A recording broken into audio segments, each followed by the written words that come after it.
Come and dream with me.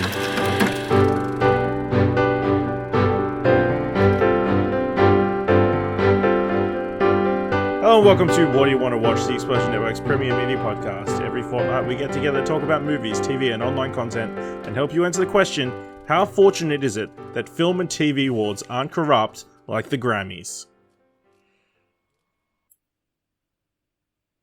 You want me to answer that? No, I You just don't kind want me. wanted You don't to- want. You don't I want. just me. kind of You want wanted pregnant the pause? long silence. Yeah. Long pause? Yeah, Yeah. fair enough. Fair enough. I'm your host, Ashley Hobley. Joining me this episode, Dylan Blight. Happy to be here. Looking forward to talking about some movies, television, anime, and whatever the fuck else everyone's been doing lately. Anime, that can only mean one thing. Ciaran Marchin's back. Look, it's been 4 episodes. I can't let the show go that long without anime anymore. I did my long stint on the show as the tent pole of anime. I'll come back. I've returned. That's good. We got a good episode this week. We will talk about what's in our watch history, talking about a little bit of news, and we'll talk about the movie that we ended up watching, La La Land. So I'll just jump straight in because I've been watching a ton of stuff to keep up to date. Palm Springs, the highest ever selling film at Sundance, which broke the record earlier this year by 69 cents. Released on Amazon Prime, I think just as our last episode came out. Starring Andy Samberg and Kristen Milotti. Stuck in a time loop, 2 wedding guests develop a budding romance while living the same day over and over again.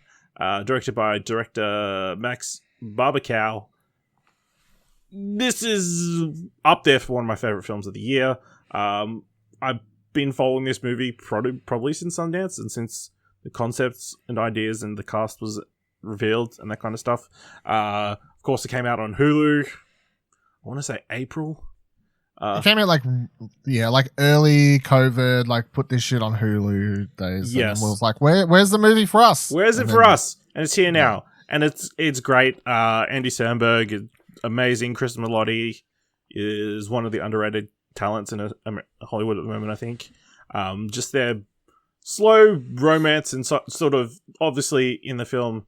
Well, not obviously. Andy Samberg is in this time loop first and has been in the time loop for an unspecified amount of time before he accidentally gets Kristen Milotti into the same time loop as well. And it's a lot of it is her dealing with the time loop and what it means and kind of getting used to being stuck in a time loop with another person, the kind of thing.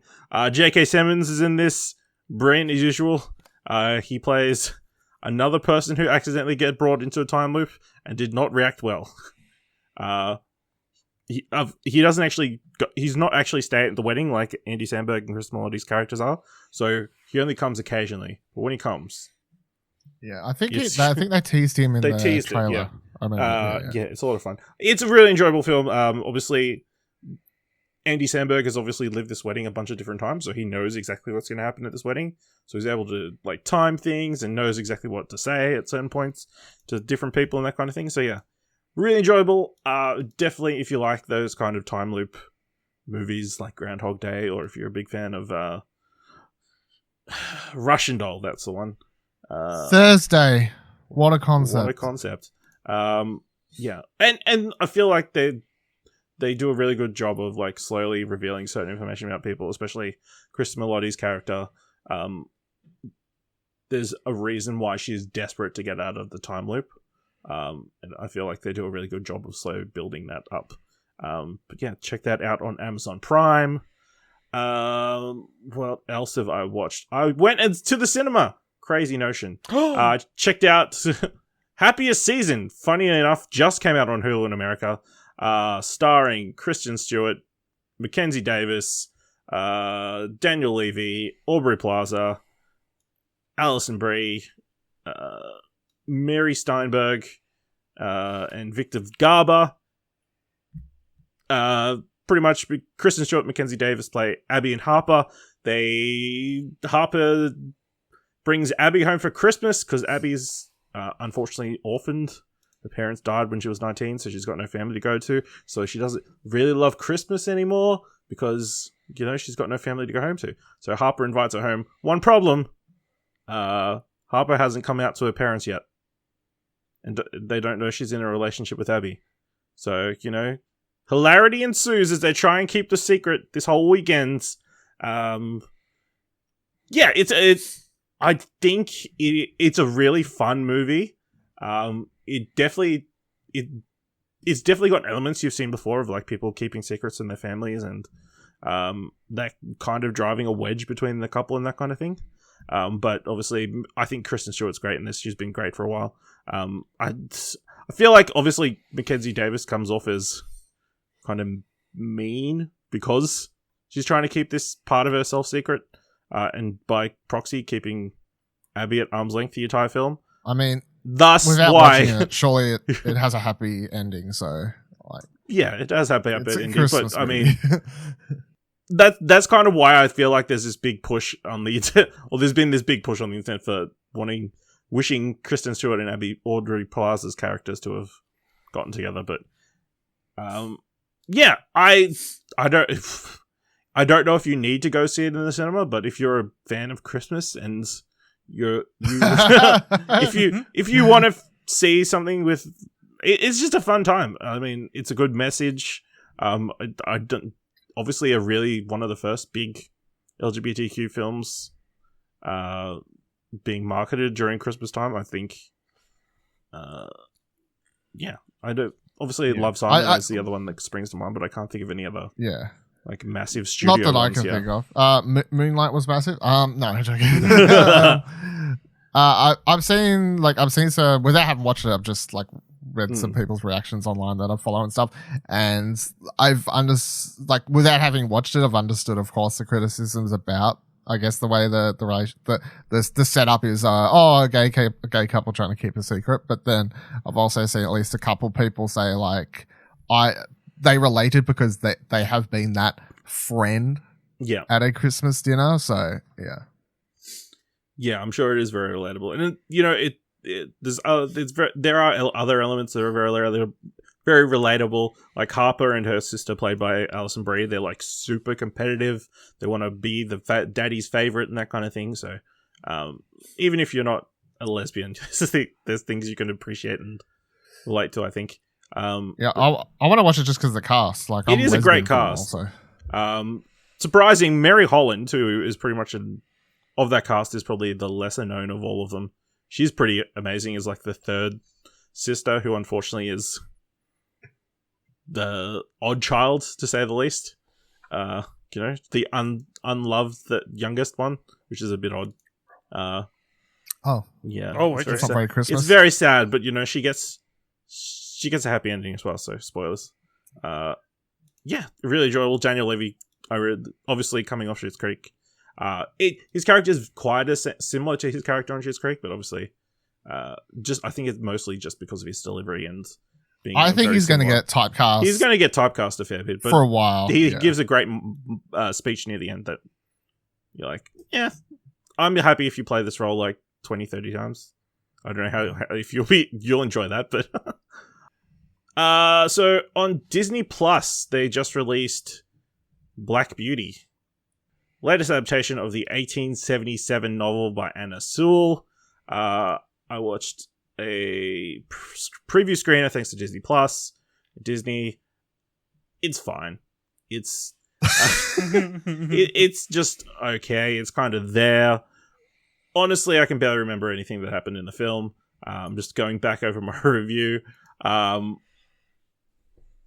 It's kind of disjointed because obviously they've got the start of the film and pretty much, I want to say, an hour 15 is spent building this relationship between Beauty, the horse, who's voiced by Kate Winslet, via narration. So the horse doesn't actually talk to anybody, but you get to hear her own inner thoughts and that kind of thing. Spoilers. Just to clarify, because every article has Black Beauty, Kate Winslet. They don't say how she's voicing the horse. It's because she's like the most known. She's the biggest person name, in it, so yeah. So Joe, played by Mackenzie Foy, builds a relationship with Beauty, the horse, who's rescued by John Manley, played by Ian Glenn, who's a horse whisperer, and they build a relationship. They go through different struggles and that kind of thing. Joe's just lost her family. Beauty's just lost her family. You know, they get this special bond, and then for like a 20-minute period, Beauty gets sent to different places. She gets to like a farmer. She has to work on a farm. She has to work pulling carriages. She works as like a rescue horse for a period. You know, there's this period where they're separated, but it's one, kind of short, and two, all the stories are kind of not fleshed out at all, you know? So you don't really care about them. You're just waiting until inevitably they get back together.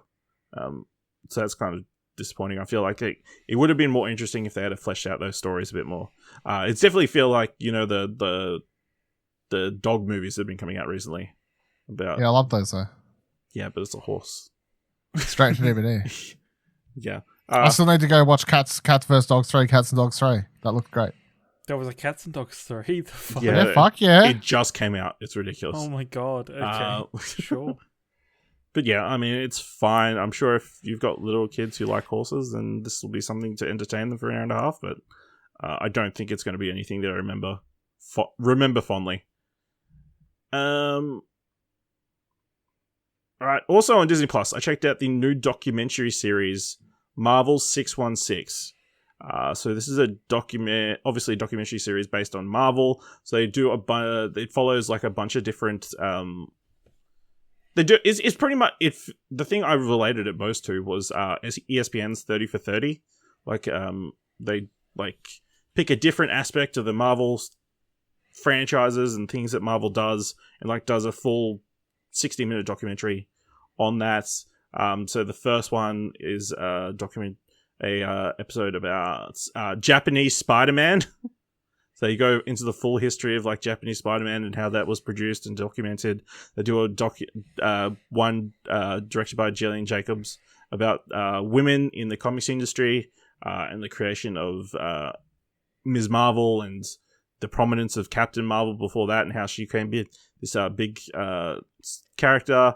They do one focused on artists, especially overseas artists, and how they go about doing their projects. They follow Dan Slott, one of the prominent Marvel writers, as he develops Iron Man 2020, a new series that came out obviously this year. They also have one focused on toys. So they've got one with Paul Scheer, the comedian. He's done a bunch of different things. He's it's kind of a mockumentary where he wants to make an animated series for Marvel. So they go through talking about all the animated things, and he picks the minor comic series Brute Force, which was about a bunch of animals that were transformable robots. That's ran not for like Transformers. No. I was gonna say the Beast Formers, like the No, it's not that. Dinobots? It ran for like 4 issues, like in the 70s, and he makes like a 2-minute bit of animation to pitch to Disney Plus, and then because he failed, they used that documentary footage as a documentary in the series. It's pretty great. So the other one that stood out to me was they did one about So apparently Marvel does a theater program thing where they do a bunch of... They use their characters to produce a bunch of theater plays for like high schools to produce. So they follow a class, one school's like doing a version of Ms. Marvel and a version of Squirrel Girl in their like amateur theater program for a semester. That's the interesting subject matter. I think this is something they should hopefully do like a season 2 of. Like I'd like to see like more in-depth looks at different writers, or maybe more into different storylines and that kind of thing. But I mean, it's a really interesting series. 8 episodes, hour long. It's worth checking out, obviously, on Disney Plus. Yeah, I learned a lot. It was a good watch, in my opinion. I guess I'll also say it. On Disney Plus, they just released that Taylor Swift folklore, the Long Pond studio sessions, in which she just plays the album. It was fun. It was enjoyable. Okay. You know, she plays the songs. They're catchy. They're nice. Apparently she made the album entirely in quarantine, inside of the house. Everybody involved was like separated. She worked with like one of the guys from the National and the lead guy from the Bleachers to do the entire album. So they play it in a studio for the first time ever together. And, you know, and then in between them, they talk about their writing process and what the song's been and that kind of stuff. So, yeah. If you like Taylor Swift, I guess this is a good listen. Ciaran, you said before you've been watching something named after a piece of clothing. Yeah, somehow I found down this random watching session / binge of Suits that's really super random. It's like I don't know why I started watching it. I just did one day, and I'm like 5 seasons in. Listen, it's a good pilot. I mean, it makes no sense, really. But yeah, look, it's a good pilot. There's a lot of stuff where you have to overlook how possibly the basis of the show could even work. But at the same time, it's really fun, and I guess I always really like kind of hyper charismatic characters, so which generally kind of is the basis of that show, just because they're, you know, lawyers that ride by the seat of their pants. So yeah, it's not bad. Like, no, I don't know, it's bad in moments, but also at the same time, it's just kind of that crap that you just kind of, it's like fast food. You just keep shoveling in it. It's really bad for you. It tastes good at the time though. It's really weird seeing Meghan Markle in that show. Yeah. Like, yeah, like now that you know that she is like, you know, former royalty and anti-monarchist, but you know, yeah, it was really weird. And it's like, you know, when there was the opportunity to come back to the show for this episode, I was like, fuck, I've just watched Suits a lot. Like, every time I log into Netflix at the minute, Great Pretender season 2 shows up there for me to watch, and I'm like, and I go past it to click on Suits, and I'm like, it's fine. What season are you up to? Season 5, like, yeah, decent enough way not long into to season go. 5. No, there's only 9 seasons, and See, I feel like I think I watched like 3 or 4 seasons. Yeah, when it first was coming out. So I'd be Yeah. interested to see someone's opinions when obviously Meghan Markle and the lead guy Patrick, whatever his name is, they both leave the show. What happens Really? then? Yeah. Oh, okay. Because I know the last season is like 9 episodes or something. Like the last season is clearly just fuck, we need to just kind of put a bow on this a little bit and wrap it up. But we had a good run. Not so we come off as like we're closing this down because they left. We're closing this down because we want to. We want to. There's only so much Harvey Specter can do. Exactly. There is only so much he can do by himself. Yeah. Dylan, have you watched anything these past 2 weeks? No, well, I guess you can continue to take a rest and take a break, because you know what time it is. It's time to talk about some anime. Talking about anime. Yeah, Ciaran, what have you been watching? Can I voice first? I do need to voice, because I think this is the first episode since this kind of season. This is the first What Do You Want to Jump In since the season's kind of really been. Season's kind of light. Like, I don't feel like I'm watching as much, and even when I'm looking for stuff to like extra to watch, there's nothing really pulling me in. Like, there's like some show I think on Crunchyroll called like Noblesse or something, but it's like the exact same premise as a show last season that I watched fully, so I was super confused by, okay, this is all right. But I guess the kind of the main one that everybody's talking about is Jujutsu Kaisen. That is quite fantastic, and it's really interesting that this is, I believe this is done by the same people that just finished off God of High School. And so they've kind of been on a roll, because before God of High School, they did something the season before as well. I think they did Tower of God the season before. But Jujutsu Kaisen is it's not quite horror, but it's definitely kind of that supernatural vibe of people fighting off demons and supernatural kind of curses. And I actually really enjoy it, and it's probably the best thing of this season. It has maybe my favorite EP in a while. Like, even with like you know, Haikyuu EPs go on my Spotify playlist. The EP for Jujutsu Kaisen is fantastic, and the show itself is really good. The animation is fantastic. The story's really solid, with the lead character kind of having been possessed by like the greatest curse or like demon that ever lived. and just that kind of dynamic's really fun. And a lot of the characters are well played. There's a lot of comparisons with Goju with Kakashi from Naruto, because both characters are white haired with like covering up their eyes or having a reason to cover up their eyes. So there's been a lot of comparisons of that. But that's a really fantastic show. And then the other show, which I know you've also been watching actually, is Haikyuu, is coming towards the closing end of the current season 4. I think it's only got 2 or 3 more episodes left. But this half has been fantastic. I already have massive respect for the storytelling of Haikyuu, but especially the last episode that came out is the storytelling long term, as well as just the short term storytelling of within the game of volleyball that's really kind of been featured this part of this season. Absolutely fantastic. Like it's really interesting how much they can step it up and continue to tell storytelling or do things that kind of subvert other expectations that they've set so far throughout the seasons, where there's moments where you think you know what's going to happen just because of the general beats of the moment, but they completely subvert them and go in a different direction. I think they've done a fantastic job. The animation is awesome, except for one episode at the start of this run that for some reason was shipped out to a different studio and looked like absolute crap. But other than that, Haikyuu is fantastic. I can't say enough more people need to watch Haikyuu, and I'm glad every time I see somebody tweet about it or bring it up or gif about it, or one day once Dylan has watched Attack on Titan, Haikyuu is next on his list. Yep. I'm obviously really enjoying the current season. Very sad that it's going to end soon. Obviously, I've really appreciated they've done a lot of flashback kind of elements of exploring some of the minor characters or different characters that we haven't necessarily focused on so far this currently. Obviously these sports anime, they're great. They're just, you can't. How can you not get invested? They're just great goodness. They're just injected into your veins, and just be happy and have your wholesome moments in 2020 when everything seems so dark.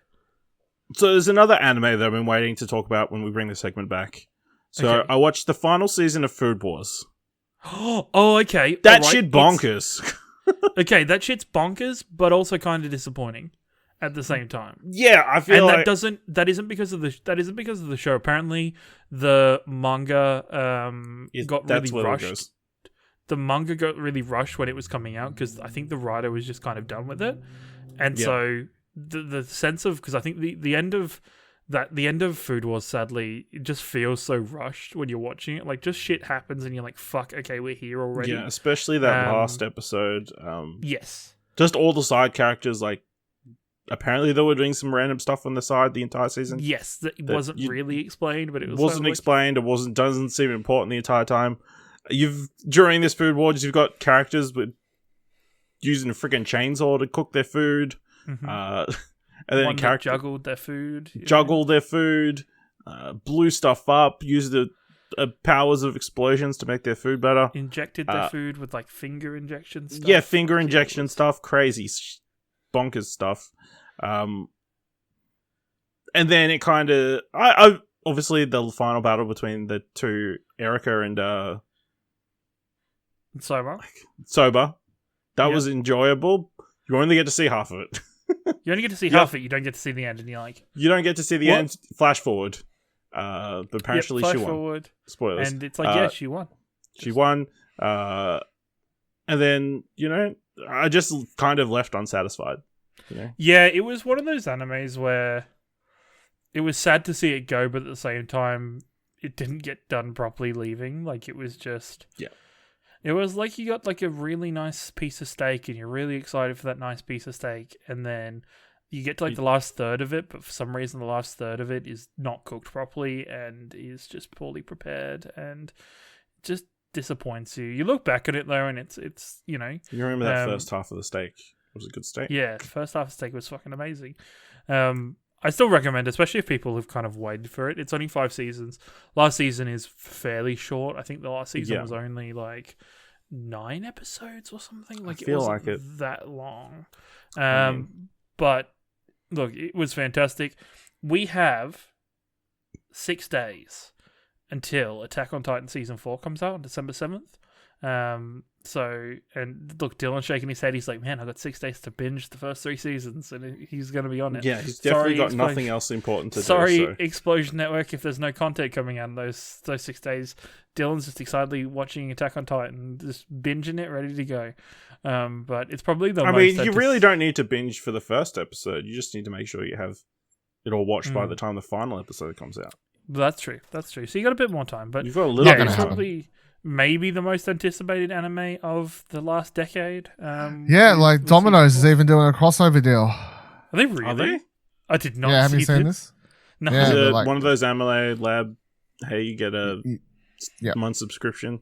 Yeah, but it's like in the promo picture, it's got Aaron. See, I remember the main character's Aaron. name. Look See? at you go. Look at you go, Dylan. Remember Aaron's name. That's really nice. That's right. But yeah, yeah, I think it is, for very good reason. It is the most anticipated. It's really weird that season 4 is going to be the last season of Attack on Titan, and there is so much shit to do in this one season. It's going to be kind of hectic, so really excited to see where it goes and how it goes from there. It's fine. They can just remake it again. Dylan can buy that Blu-ray and then never Buy watch that that one Blu-ray. as well. Yeah. I'll add it to my Attack fucking on pile. That's nice. Attack on Titan Brotherhood. It's all good. Oh, yes. Let's go. Let's go. All right. That's it for talking about anime. Let's move into the mandatory Netflix segment of the show. So today, as of time of release, 5 p.m. No, 6 p.m. I think now. On Netflix, they will be releasing the latest film from David Fincher, Mank, in which Gary Oldman plays Herman J. Mankiewicz, the alcoholic screenwriter of Citizen Kane. I watched it at a cinema. I was hoping to write a review because, get out early, get out before everybody watches Mank, watches all the content. Get that content. So, my screening, I'm pretty sure it wasn't projected properly. What? From everything I've read, this is one of the most beautiful films of the year. Shot in black and white. It's just really beautiful. It was really dark and murky and underlit in my opinion. I reckon it was just in 4K and you didn't realize. No. Maybe your eyes are just not used to 4K. Then the entire thing's meant to be pitch black and you can barely see people's faces. Yeah, it's like Christopher Nolan with the sound. It's artistic. I don't know. So I didn't review it, and I'll rewatch it on Netflix, where I can control the settings of my TV so I can see it. See if I was correct or not. Because it's not like I haven't seen black and white films before. Obviously, I watched 40-year-old version earlier this year that was in black and white. That looked fine. So yeah, I'll check that out on my screen. But I really did enjoy the film. Obviously, Gary Oldman is brilliant in this. In a lot of the pitches or a lot of summaries and that kind of thing, it says talks about his trials and tribulations with Orson Welles getting Citizen Kane made or whatever. It is all set before Citizen Kane gets made. The base of the story is Herman Mank. He just gets called Mank all the time. He gets involved in a car accident after Orson... No. He gets in a car accident. Orson Welles is just getting his big deals to go make anything he wants in Hollywood after War of the Worlds and that kind of thing. The RKO Studios just he think he's going to be the next big thing. Give him a blank check to do anything. He gets RKO Mankiewicz. Studios? Yeah. I'm pretty sure that's right. Yeah. What an acronym to take up. Yeah. I think that was the real life acronym, so Really, man. yeah. Wasn't just for Randall Keith Orton. That's amazing. It's time travelers, that's what it is. Did it help to have watched Citizen Kane? I think last it year? did. I think if you haven't watched Citizen Kane, you probably won't understand some of the parallels and that kind of thing. Because obviously the script was based on... It is very inspired by Mank's own experience to a certain degree. And his interactions with a news leader owner, Herman Hurst, who is a very similar character to Kane in Citizen Kane, the person that Orson Welles plays. So it's pretty much Mank's stuck in his bed writing the script, and then he flashbacks to earlier points in his life, working in the studio system in Hollywood, working at Paramount for a certain period of time, and then moving over to MGM. I think that's the correct order. And then like it surprisingly is very relevant now because major focus of the film is like a big election that gets kind of swayed by the studios getting involved in creating propaganda pieces and that kind of thing. So it's got that element to it. I kind of wish there was more of the Orson Welles element. He's very, very limited in his role in this film. He is played by Tom Burke, I want to say. Yeah, Tom Burke, who I haven't seen in very much, but he's very good as Orson Welles, but I kind of wish we'd gotten a bit more of that, because obviously, I think after we watched Citizen Kane, we're like, I really want to see like a making of film, biopic or something around Orson Welles and that kind of thing, so would have been nice to flesh it out. Obviously, this script was written by Jack Fincher, David Fincher's father. He was meant to make it back in the 90s, but he wanted to shoot it in black and white, and it wasn't until obviously this point where he's so in with Netflix at this point that they pretty much let him do whatever he wants. But it brings up again the idea that Mankiewicz was the main writer of this of Citizen Kane, not Orson, and Orson Welles had very little to do with it, which apparently was a big to-do back in the day. And there's obviously some disagreements between them, but you never get to see them until like there's like maybe one or two scenes towards the end. But yeah, I really enjoyed it. Like Amanda Seyfried plays somebody in this.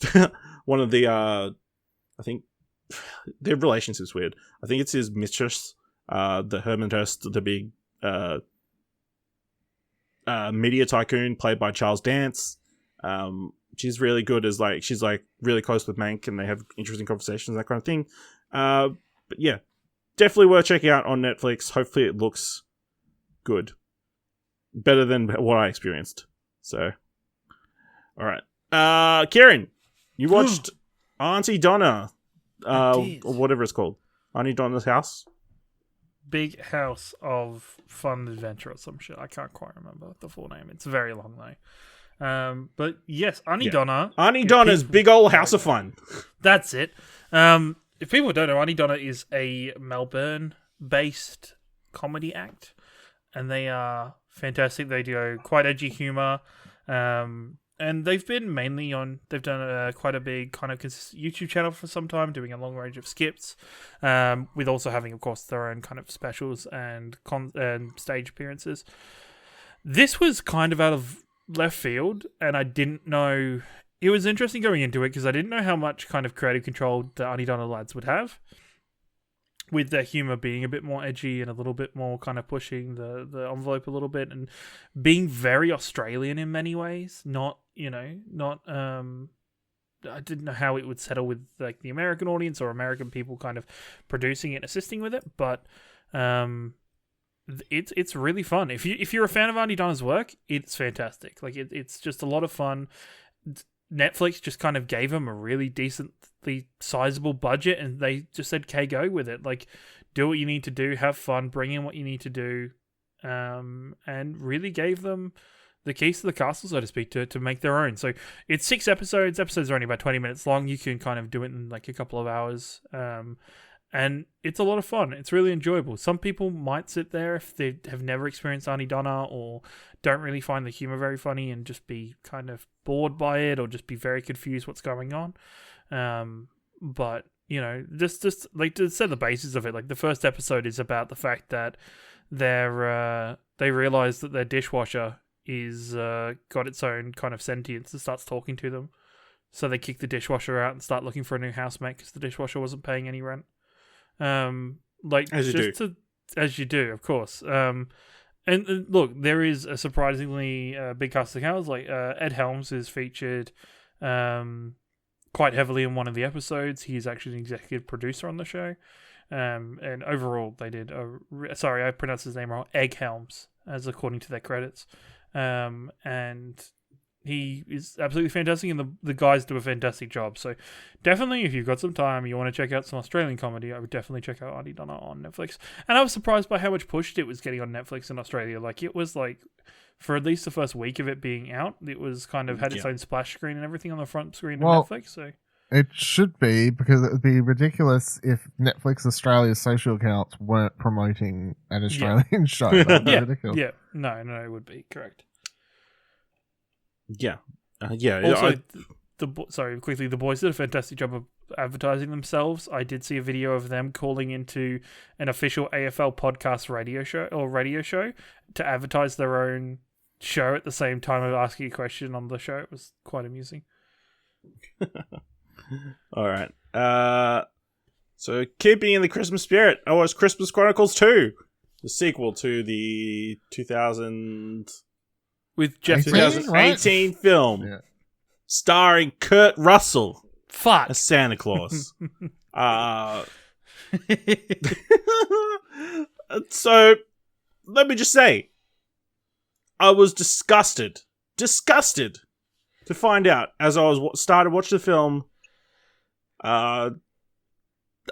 Teddy and Kate, the young kids from the first film, are not in cold New York or wherever they were in the first film. They're in Cancun, Mexico. No snow.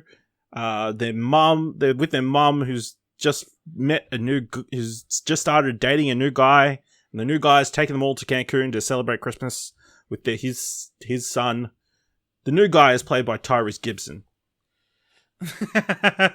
We hungry. How did I not know this beforehand? Is it not? Because I saw you tweet this, because they didn't promote this at all. Is it a case of they didn't think Tyrese is big enough to promote, or is it supposed to be a secret, like a laugh when you watch it? No, it's because he shows up at the start and then shows up at the end, and that's kind of it. He's got a small role, so. But I do find it very amusing that he's in the film, and he's quite serious. He obviously playing the new dad to the kids, and young Kate is not having any of it. So she wants to run away, and she ends up getting caught in the scheme of a rogue elf played by Julian Dennison, who you'd all know from Hunt for the Wilderpeople and Deadpool 2. He plays Belsnickel, who a young rogue elf who has turned human and is trying to get back into the North Pole. Okay, because I was about to stop exact you and revenge. say, we saw the elves in the first film, and they were CGI, right? Yes, and they went ham on the elves this time. That's the thing. They doubled down on the elves. So they're still CGI, and he turns into a human, so he's not CGI. Yes. No, okay. You do get a CGI. You get to see him in CGI as well. Okay. Yeah, which is quite amusing, obviously, seeing him shrunk down into an elf shape. It's fine. It's a perfectly enjoyable Christmas movie. It's ridiculous, but it looks like Kurt Russell's having a blast. Obviously, Goldie Hawn plays his wife, Mrs. Claus, in the film. And she's having a good time. They're spreading Christmas cheer. Yeah, I mean, it is what it is. It's a dumb Christmas movie. Like the 60th, 70th Christmas movie released this season, so I don't know. More to go. Yeah. There are a couple of touching moments, but yeah. I mean, if you like the first one, it's worth watching the second one. Because, I mean, Kurt Russell's still a fun Santa, so. Yeah. And then the last thing I want to touch on is there's this short film, and Netflix seems to be doing this recently. They've just rogue released a couple of short animated films. So this one is called If Anything Happens, I Love You, which it focuses on a family who have lost a child, completely no dialogue, very moving. It's disappointing that they do kind of spoil the twist in the description of the thing, but because of what the twist is, obviously they needed to put it there as a trigger warning and that kind of thing. So, but okay. if you want to check that out, obviously on Netflix, I think it's definitely worth watching. It's only like 10 minutes, beautifully animated, in 2D style, of these two parents dealing with the loss of a child, and that kind of thing. And like they kind of resent each other, kind of, but they each know that the other's not at fault. It was completely out of their control and that kind of thing. So, check that out. So there are a couple other things that I watched, but I think it's better if I talk about them in the news. Because the first news story for this week was that the Australian Academy Cinema Television Arts Awards were held over the weekend. So we got all our winners. So 2 episodes ago, we did a few predictions for the Actor Awards. Did we actually do predictions? I put them in the mail. I mailed them to you. I did mail-in voting. So we did 1, 2, 3, 4, I demand a recount. 5, 6, 7, 8, 11, 12, 13. We did 13 different categories for the Actor Awards. It ended up a tie. Both Dylan and myself ended up with 3 correct predictions. So, you know, I mean, it doesn't really count because I had it's 4 not an important predictions, but if we want to go with it, I had anyway. 4. Just so that's so on the television, we'll get to that. On the television side, best drama series was Mystery Road. Best telefeature or miniseries was Stateless, which also cleaned up a bunch of acting awards and other categories. Best comedy series turned out being Outright. Best comedy entertainment program was Sean McCall's Mad as Hell. Best entertainment program was Have You Been Paying Attention? And the best factual entertainment program was Gogglebox. Don't know about that. Best lifestyle program was The Living Room. Best reality program went to MasterChef. And then best children's program went to Bluey. So, you know, some things are all right. Yep. Best documentary went to Firestarter, the story of Bangara. The best documentary or factual program went to Murder in the Outbreak, the Falconio and Lee's Mystery. Okay. And then, so the best indie film went to Standing Up for Sunny. So I watched this one last night. It's the story of a guy with cerebral palsy who's got a lot of anger issues, played by R.J. Whittle, I believe this R.J. Mitty, who a lot of people would probably know best from his role in Breaking Bad. Yes. So he ends up working with a girl called Sunny, who is an aspiring stand-up comedian whose part's kind of not in it. Her boyfriend is kind of pushing her to become a stand-up comedian because he's in the morning. He's got a job in morning radio, and he wants her to also have a job in morning radio because that's always a good thing, you know, into work relationships. But you know, he ends up getting into comedy himself, and they grow fond of each other. It's really nice film, you know. Obviously, he's got cerebral palsy. It's the film is narrated by his blind roommate, who he randomly is forced to have as a roommate, as his apartment is subsidized because of his disability, but there's 2 bedrooms, so they make him have another roommate who's also got a disability too. There's a lot of confusing elements in this movie. So there is, but it's super enjoyable. It's very charming and a good time.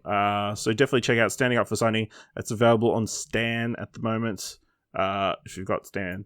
And then obviously if Stateless was the big winner on the television side, then Baby Teeth was the big winner on the film side, winning the actor for best film, but also claiming all the acting categories, best screenplay, best director, pretty much sweeping everything. So I watched this one as well last night after the awards were announced. So it stars Benda Mendelsohn, Essie Davis, Toby Wallace, and of course Eliza Scanlon, who everybody probably knows from Little Women from earlier in this year. Eliza Scanlon's character Mila has cancer, and she happens across Toby Wallace's character Moses, who, let's be honest, is not a great guy. She's 16, he's 23. if you're not a fan of Call Me by Your Name, if you didn't like Call Me by Your Name for certain reasons, you're probably not going to like this because he's much worse than Armie Hammer was, and definitely not as nice. The best person I can best describe him is he kind of reminds me of Dusty Martin. He's got that look. Is he just covered in tattoos and like athletic bogan? Yeah, kind of. He's right. He's not a good dude at all. But yeah, it's very much a movie of these four people who are all struggling to cope with life and the hand's been dealt with them, and they end up sort of coming together as a unit to try and help Mila get through her battle with cancer and that kind of stuff. So I found it very enjoyable. Probably going to be one of my top films of the year. My question for the comparison is his character not supposed to be an arsehole? And like does the film not like is it put in a way that it shows that he's an older man? Like no, his intentions in that regard are never bad, but he is still an arsehole. Like to put it frankly, he admits that he's spending a lot of time with her, but so he can steal her drugs to use and sell. Okay. Yeah. Very good. But it's a very good love story. So it's the actor awards from this year. Great slate, I thought. Really strong this year, so looking forward to see what we get. I actually had them on my local news. I found surprising. I was watching my local news and they're like, here's the winners and stuff. I was like, oh, big push. I believe in the coming days they're going to do a Wednesday big thing on Channel 7, about the ceremony, and we'll play it back as well on Foxtel. So yeah. So in the past couple of weeks, the Australian government has put forward a new proposal that would see streaming giants forced to spend on Australian content. The paper, dubbed the Modernising Television Regulation Australia, outlines the government's intended next stage of media reform. So earlier in the year, they made announcements to overhaul fixed content quotas on commercial free-to-air and that kind of stuff, change the TV producer and film producer offsets to a baseline 30%. And that stage, they were telling streaming services they were merely asking them to begin reporting their Australian acquisitions. But it is now the government's suggesting that streaming video on demand and advertised video on demand services invest a percentage of their revenue on Australian content in the form of commissions, co-productions, and acquisitions, and then they make that content discoverable. Whether a service be strapped with the obligations would depend on what number of subscribers they have, how much gross revenue they make, and the purpose of the service. Services like Stan and Binge would not be forced to do this because obviously they would fall under the umbrella of their media owners in Nine for Stan and Foxtel for Binge. I don't think this is necessarily a bad idea. So if Netflix makes $100 million from Australians a year, they should spend maybe $5 million of that on Australian productions. I don't think that's a crazy notion or too much of an ask, considering they're already naturally doing it. I don't see how it's a bad scenario. Like, it's just, you can say it's forcing Netflix to spend money on Australian productions, but then they spend money on Australian productions. It turns out they're good, and then they continue to make money off that anyway. Like, they make you know what I mean? They make the money internationally from that. Yeah, it turns out to be something that's real popular elsewhere. Like, it just seems like forcing companies to look outside their regular, Hollywood wheelhouse as if they're American companies, I guess. Yeah. It's a smart way to do it, especially when, Australia does have budding and quite established not only film industry, but also CGI and special effects studios here in Sydney and Melbourne. There's a wealth of kind of creative aspects that they can tap into, and the government's just incentivizing it and just pushing it that way, just to be like, hey, you need to Come on, come jump in, and it's a good way for the Australian government to support it without having to kind of always put in money for it. They're trying to find other avenues to inject money into the system. Yeah. Yeah, I mean, it's an interesting one. Obviously, these international companies generally don't like to be told what to do by other foreign governments. You know, you only need to look in the video game space at like places like Steam or big marketplace like Google or Amazon. They don't particularly fond of the idea of being told what to do, but I think for the Australian industry, it would be a good boost. But I feel like obviously especially with COVID being so small over here, and the potential for projects to be pretty much as usual to a certain degree, or much easier to make over here without so many safety restrictions and that kind of thing. As long as they don't bring it with them. But yeah. As long as they quarantine for a good 2, maybe 3 weeks, I think We'll just have Australia Tom would be a Hanks- good... Tom Hanks could just be the Tom lead, Hanks you know? can just stay here. I mean, he's already here shooting the Elvis film. You And know, he bought a house in Queensland, so you know. Just, you know, yeah, old mate down the Tom road. Hanks, Just stay here, Tom, and like keep making films. You know, you made one on a plane, made one on a boat. You can make one in a ute. Oh, you mate, making it like a ute, fucking nah. All right.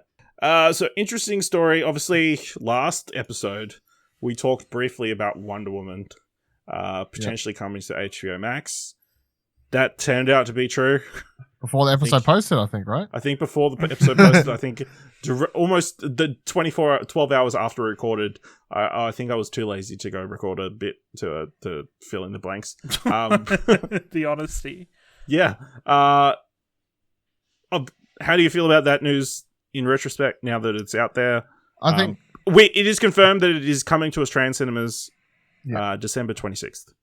I think everything I remember saying is exactly what happened, right? I was like, I hope it comes to cinemas here. They put on HBO Max in America where they don't go cinemas, that's good. But as long as they can put it in cinemas here, they'll keep me happy. Otherwise, it all sounds great. And I think that's exactly what's happening. So, good shit. This is what they should just be doing, yeah. Yes. So, the jumping point off of that is the big news of this week is Netflix made an offer to Warner Media to buy the streaming rights for Godzilla vs. Kong, which was set to come out sometime in 2021. They've knocked it back, and obviously they're going to put it on their own streaming service, HBO Max. But yeah, I think it's an interesting one. Obviously, this is one I think most people would probably prefer to see on the big screen, even though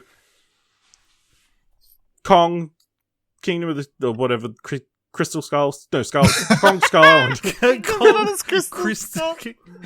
Kingdom of the Crystal Kong Skulls. Skull Island and Godzilla King of the Monsters is what I think you're like. the most you're recent like ones. Squashing a bunch of them all together. Yeah. Neither of them were massive hits or well received. But come on, we all kind of wanted to watch the giant dinosaur thing fight the giant monkey thing. Yeah, I think I watched both in the cinema, and I don't believe I rewatched either when they released on home video. And even though I wasn't a big fan of either, I think I prefer Kong. But you know, they're visually impressive, obviously on the big screen. And I'll watch this anyway. Like I'm sort of looking forward to Kong versus Godzilla vs Kong, because it's also directed by Adam Wingard, which the last thing he did was. Well, I mean, the biggest thing that a lot of people know him for these days is he did the shitty Death Note movie, but to me, he's known for all the horror movies he's directed, so I'm keen to see what he does with that movie. Yeah. So we got our first look at the new Doctor Who holiday special. Yeah, boy! And returning to Doctor Who, Joran Barrowman, playing Captain Jack. It's really weird that Malcolm Merlin's coming to play someone on Doctor Who. No, it's the face of Bo. Come on. Jeez. So I'm very happy with this. I'd say Captain Jack Harkness is probably easily top 10 favorite TV/pop culture characters of mine. I love Torchwood. I've read nearly all of the novels they did and all the comics that John Barrowman wrote of Torchwood as well, and all these sorts of things. So, and Captain Jack's definitely my favorite Doctor Who companion or whatever you want to like spit character, I guess, whatever you want to call. So very happy about this. I'm hoping it leads to the return of maybe Torchwood or Jack more prominently in Doctor Who to some regard, because he's just he was like, yeah, he is my favorite Doctor Who. Well, it's like, I would say obviously to a lot of people, I'm like, if I had to pick my favorite Doctor, I'm definitely in that Matt Smith crowd. So, but like not counting the Doctor, Captain Jack would be my favorite character. I guess, yeah. Yeah, so this is an interesting trailer, especially as someone who didn't finish the most recent season. I don't believe you finished it either, Dylan. I'm gonna go back. I need to catch up. Do you need to? Fuck catch up? Attack on Titan. I mean, I have a good idea of where it ends up, though, based on this trailer. But yeah, I'm definitely keen to see more of John Barrowman as Jack. Do you want me to tell you something after everything I just said? What? I haven't watched the trailer. Yeah, I'm not going to. I saw the 10-second teaser where they before they released the proper trailer, and then I saw the news that he was coming back for it, and I was like, cool, that's all I need to know. Like, it's one of those things where I'm like, I don't actually need to watch this for content reasons. I mean, unless you want to count this, but I'm like, this is one of those times where I can just choose to be like, I'm not watching the trailer. I'm good. I want to watch it. Okay. No, cool. Looking forward to it. Okay. Well, yeah, I definitely get a sense you know where the season's going if you haven't finished it based on there's where headlines. the Doctor is. We already know 2 companions are leaving.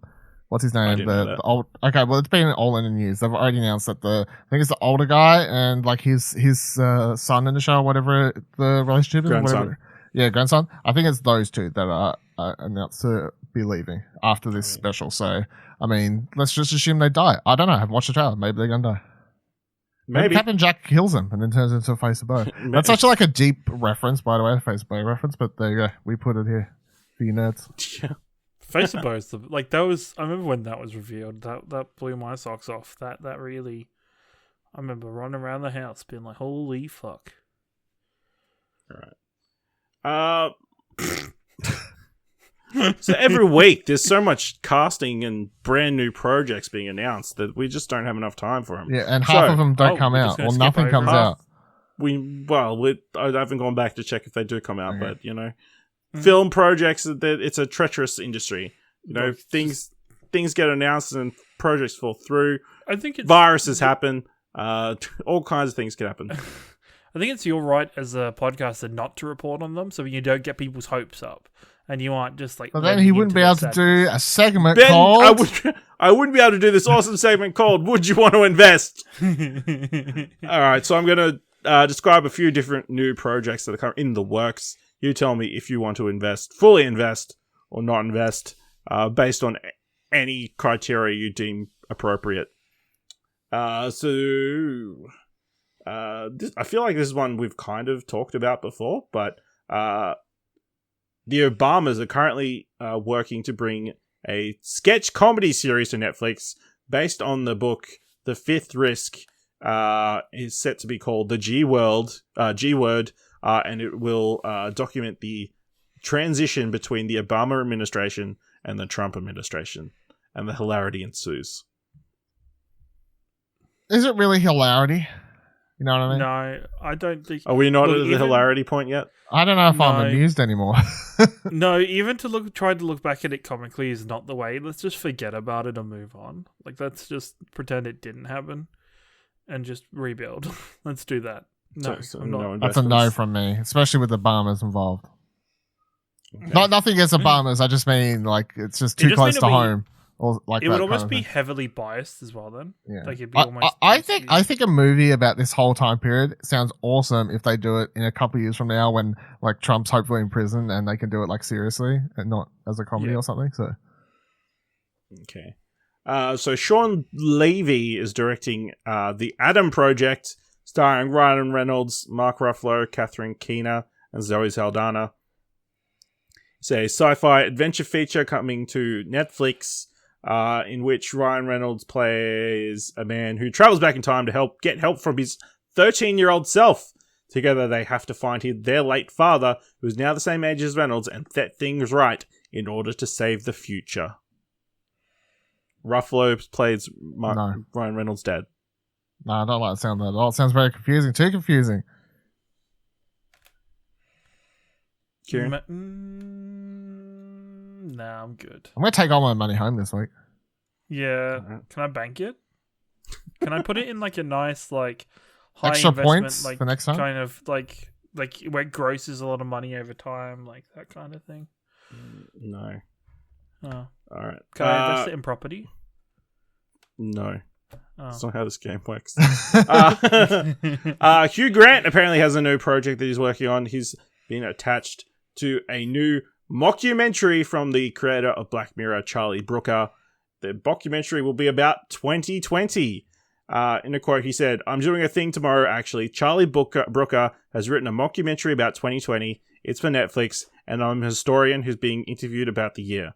It's pretty repellent, actually, and you'll like my wig." Yeah, I'm in for that. Sounds funny. I think Hugh Jackman All would about have a lot this. of fun in that role. I'm damn straight. I'm in. I'm pretty sure I said Hugh Grant, so... Oh, did you really? Yikes. I'm all about Charlie Brooker doing anything, so that sounds great.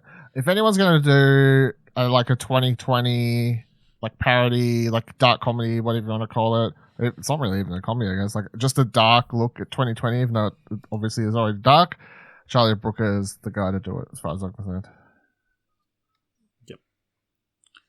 Alright, so director Bruce Beresford, who did notably films like Breaker Moments and Driving Miss Daisy, is set to direct Clear Lake, the upcoming biopic about the iconic 1950s musician Buddy Holly, starring Colin Hanks, Diana Guerrero, and hip-hop star Nelly.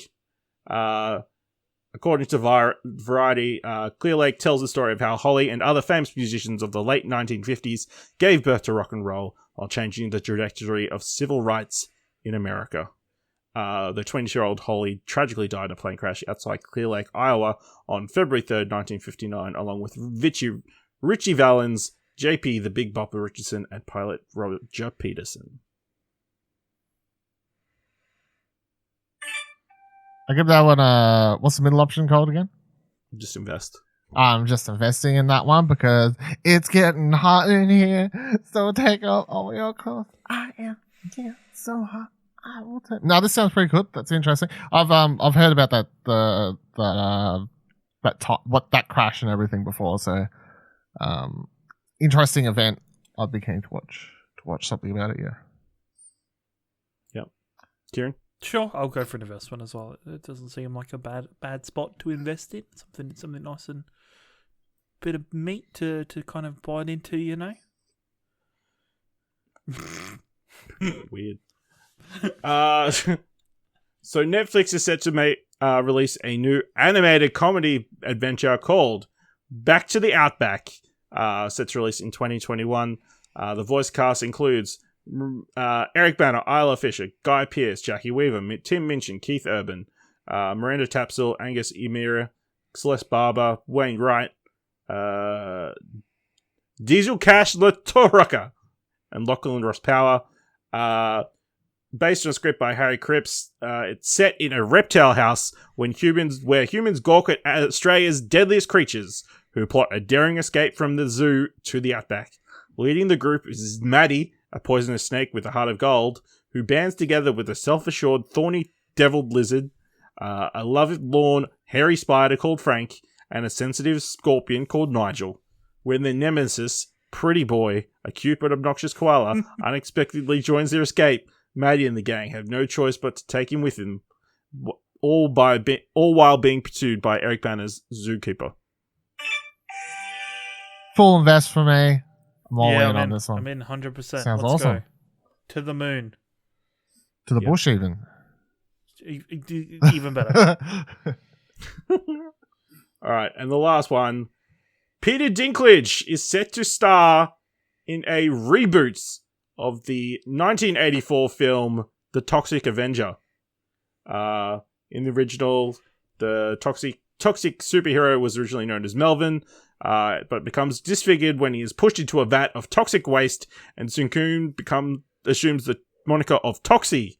But in order to save his son, friends, and community from corruption and greed, the Toxie must rise to the occasion as an underdog hero. No, I'm not about it. I don't think the material holds up for a 2020 story.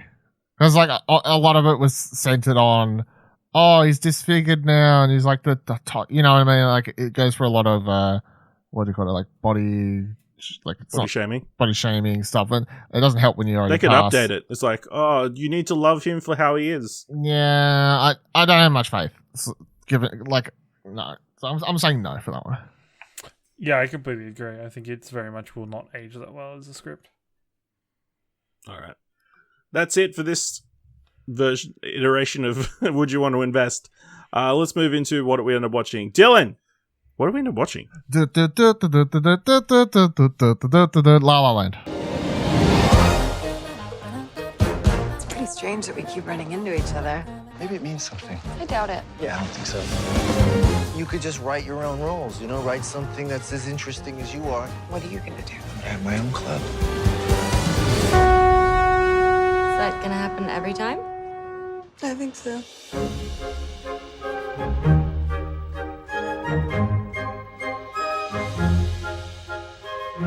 How are you going to be a revolutionary if you're such a traditionalist? You're holding on to the past, but jazz is about the future.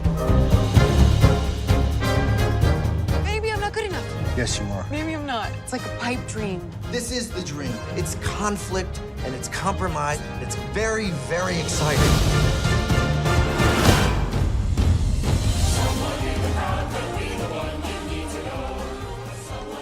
Yes, the 2016 film directed by Damien Chazelle, starring Ryan Gosling, Emma Stone, John Legend, Rosemary DeWitt, Finn Whitrock, and J.K. Simmons. While navigating their careers in Los Angeles, a pianist and an actress fall in love while attempting to reconcile their aspirations for the future. Dylan, you had to pick this episode. Why'd you pick La La Land? The shortest ever winner of Best Picture. I know, right? I know we'd been on a roll of kind of interesting movies. I wanted to pick something I knew I'd like, so I picked one of my favorite movies of all time. There you go. All right. So before I get your thoughts, Ciaran, have you watched La La Land? Never watched La La Land. This is the first time, and I realized very quickly while watching it how very little I knew of this movie. All right. So did you know it was a musical? I knew it was a musical. No. I knew it was a musical. What I didn't know was that it was modern day setting, because everything I had seen from like the two, like Ryan Gosling and like the character dressed all you up, saw was the Duran Duran segment. Not even the Duran Duran segment. I thought this was like set in like the 50s, maybe early 60s. They film it like it's singing in the rain or something like that. So I guess like very much of what I'd seen of like the posters and the little tiny bits I'd seen. I was like, oh, this is set. But then when the opening scene comes with the cars and like there's like Priuses and stuff in the but there's old stuff mixed in. This movie's very interesting just because. The things I disliked about it is I didn't actually enjoy the music, or not even the music, the songs themselves very much. There was nothing that really grabbed me in terms of the songs. I love the instrumentals. I love the instrumentals and the score itself. I thought they were very good. It was the surrealism of this movie is what caught me off guard, and how it was shot. The use of color throughout the movie was really interesting to see, when like at the start of the movie how like the more pastels and popping colors were used throughout it, and how as things changed for the characters those colors were kind of slowly drawn out of the of how it was shot and pulled out. And then just the surrealistic natures of the movie, with like especially that ending sequence with them kind of spoiler territory. Spoiler territory. Well, isn't this the point of this? Are we supposed to talk about spoilers? Spoilers? We usually just give a warning when we switch, but yeah. Okay, spoilers. Yeah. Especially that ending sequence where she kind of, where Emma Stone kind of envisions like how their life could have been, and dancing through that life to leading up to the same point they're at now. It's like this really sad and melancholy ending almost to it in many ways. It's shot beautifully. I think it was overall really interesting. It was just the stuff that I heard. Like lots of people I knew when this was released were loving the songs and were listening to the songs, and it's not something I'm going to do for this movie at all. Dylan. So I'm basically the complete opposite of everything he said. La La Land's So you love the songs, hate everything else. Is that what you're saying? No, I love everything about the movie. I love the songs. I love the movie. I love the ending. I love everything he said he liked. I also love. This is one of my top 10 movies. I've watched it many times. It's the only CD I keep in my car. So if I don't have my phone working, I just listen to the La La Land soundtrack all the time. Or if I've got a short drive and can't be plugging my phone in, I just listen to the La La Land soundtrack. It would be the soundtrack of any movie I've listened to the most. So I vehemently disagree that the songs aren't good, because after watching the movie this afternoon, I was just singing them all day at work, just constantly just like humming them or like singing them. Like I know the lyrics of most of the songs. I think that like you've got the John Legend one, which is probably the most poppy obviously thing it's meant to be on the album, but I love also a lot of the more somber bits. The opening song of this movie, like that whole sequence, I've randomly put that on several times because it's probably one of my favorite things I could just stick on and watch. I've heard that song used randomly through different things. Like I know David Dobrik's vlogs use it a lot. Oh, really? At different moments, yeah. So I was like, oh, this is where that comes from. Okay, fair enough. Yes, I think I just discussed with Dylan. There's this TV show on Amazon Prime called The Pack, which is it's Amazing Race but dogs. It's not really interesting, but they open with a parody of this sequence. Yeah. And then I believe that year, Jimmy Fallon did I think everyone did parodies. Everyone did a parody of this opening, which is an incredible opening, a great song, the best song on the album, and should have taken home the Academy Award. I don't know why. Was actually shot on the LA highway. It was actually shot on an actual highway. Yeah. The choreography in that piece is amazing. Yes. Yeah, but continue, Dylan. As for the story, I love. So I don't actually find the ending sad, even though let me frame it this way. I cry every time it ends, but I don't find it sad. I think the ending is actually happy. And one thing I've met several people before who have watched this and said that they don't like I didn't like the movie because they we're kind of trained, and I've kind of talked about this before, where I feel like we're trained by movies from watching all these rom-coms and everything, that we have a certain perspective of, like, if you're watching a movie that's a romance, it's supposed to like have a certain bumpy road, and then they obviously got to be happy at the ending, and they got to be together, and that's what you're sort of trained to learn.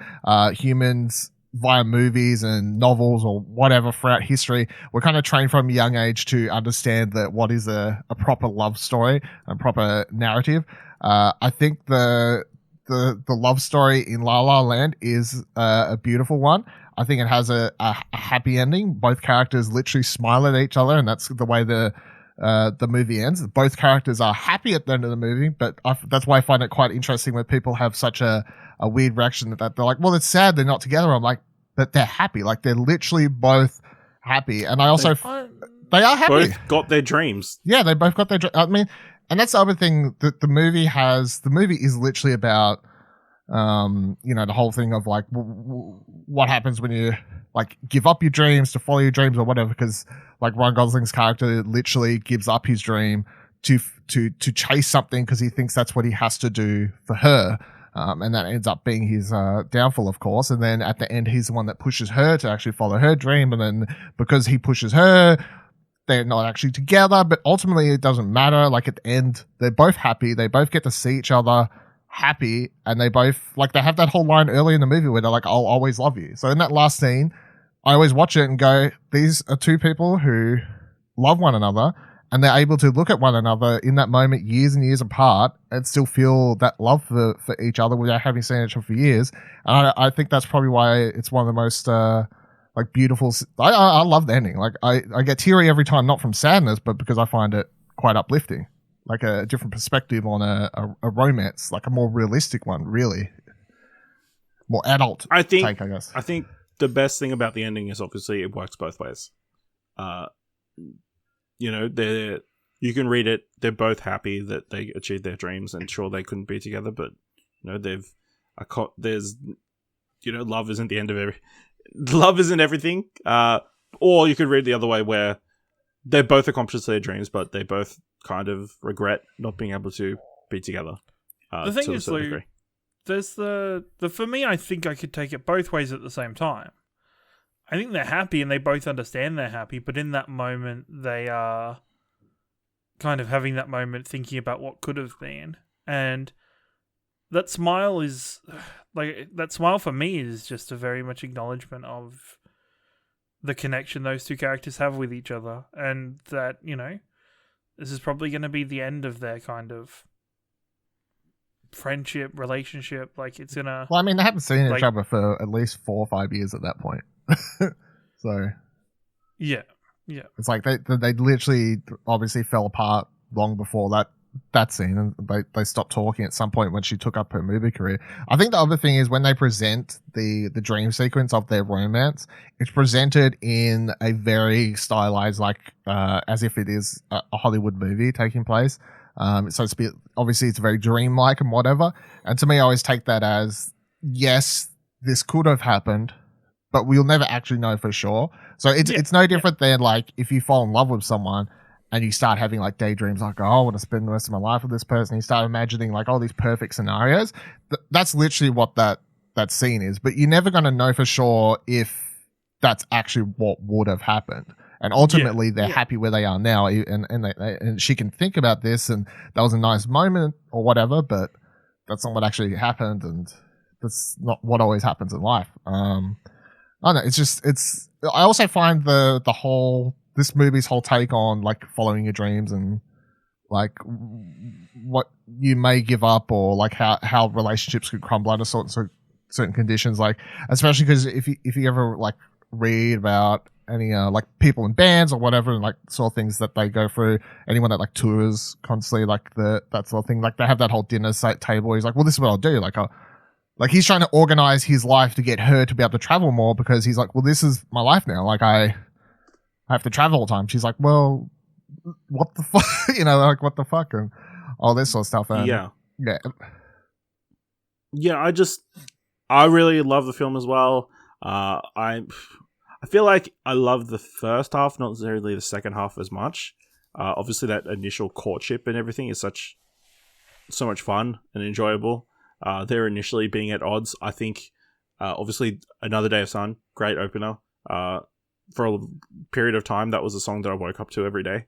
You know, even though the messaging is kind of depressing, that these people keep going to try and get their dreams, but constantly get shot down and everything. But at least it's sunny outside. But, you know, Mia and Sebastian being at odds, like, for an extended period. The first interaction is him honking his horn at her and her giving the finger. And then, obviously, in that, they meet again in the piano place. You know, and then Seb, obviously. And then the party. And one of my favorite scenes is... Yeah, it's actually Aha. I just checked. I was going to say, it's Aha. It's not Duran. Yeah, and I Ran is by Flock of Seagulls. But the A Lovely Night sequence, one of my favorite sequences of the entire film, I think. You know, and beautiful capper of his car was back at the house the entire time, and he just wanted to spend time with it. Walked that whole way there. Yeah. And like, even though you look at it in many ways, that I think this movie's made even better by the chemistry that Emma Stone and Ryan Gosling have established anyway. Like, their chemistry dating back from Crazy Stupid Love was already fantastic, and I think they're the favorite part, my favorite part of that movie. So to have that chemistry already and built in this before this movie kind of begins is already really good, and it shows the entire way through.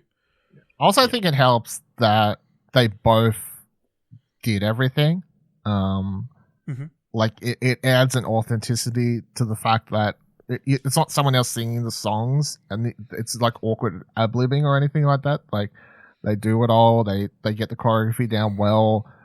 They had to get the choreography down well because Chazelle chose to film this like an old school musical, which is a lot of wide shots where you can see their full bodies and a lot of long takes, one shots, and these sorts of things. So I always thought they didn't really get enough praise for adapting a craft that they weren't actually training. Like, they're actors and they're trying to now become like broad show performers, between all the Broadway performers, between the acting and the dancing and everything like that. So it's great. And also J.K. Simmons, shout out, by the way. Yeah, Chazelle's like, remember Whiplash? Come be a cunt in this movie. Just so mean. Yeah, very mean. No, Not in the flashback. flashback. He gets in a click in the That's flashback true, at the end. There's so many like interesting lines and readings and that kind of thing. Obviously, Ryan Gosling's love for jazz running through, and I think one of Mia's Emma Stone's stronger lines is like, people will love the thing because you're passionate about it. Like, that's something that's so true. Yeah. Well, hopefully true for our sake. Wait, it's not true. I've talked about Overwatch that much, and you two just pull this face every time I talk You're about it. clearly Like, not it's passionate fine. enough. Yeah, that's like That's when the people try and tell me heroin's great and I should take it. So, But they're passionate about it. You're supposed to be interested in it.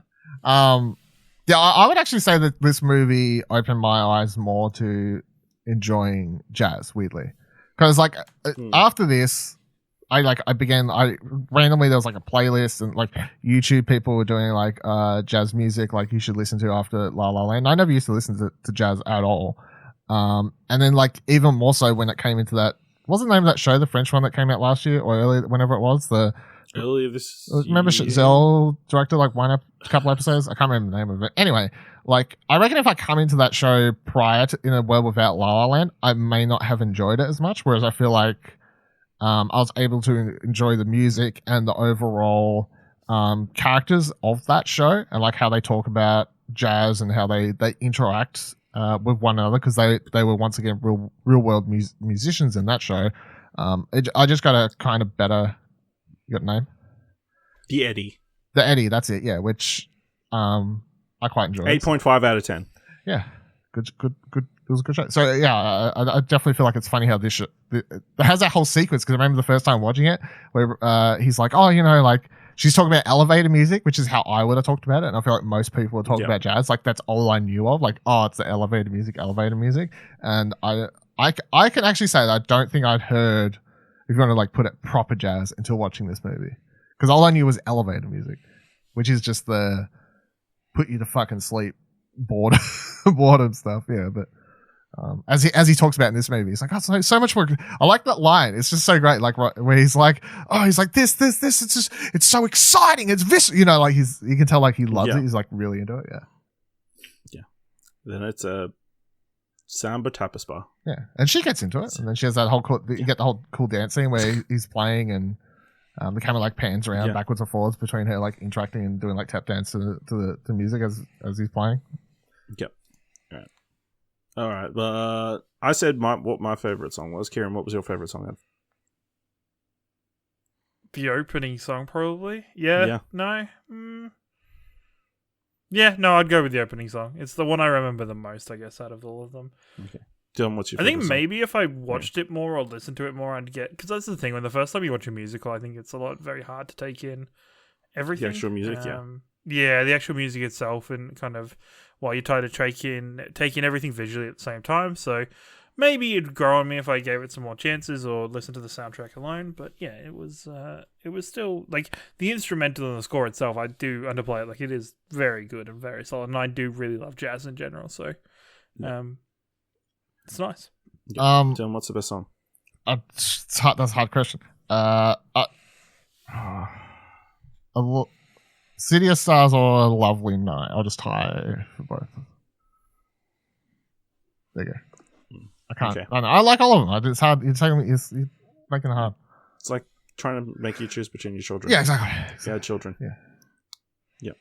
All right. Well, that brings us to the end of this episode of What Do You Want to Watch? If you want to find any of us on Twitter to let us know what your favorite song from the La La Land soundtrack was, you can find us by going to explosionnetwork.com/Twitter. Or you can just go to explosionnetwork.com to see all our news, reviews, podcasts, articles, all sorts of stuff over at explosionnetwork.com. If you want to help us out, leave us a review either on Apple Podcasts, on Podchaser, or on Twitter, or tell a friend. Even if they keep telling you, no, I don't want to listen to that, keep telling them, tire them out. You know, it's a classic rope-a-dope. Just show. You've got them exactly where you want to. I want to be on the ropes right now. But, you know, just be passionate about it, and maybe they'll like it because you're passionate about it. That's how the world works. I don't know. It doesn't seem to for me. All right. Thank you very much for listening. Until next time, keep watching stuff, I guess.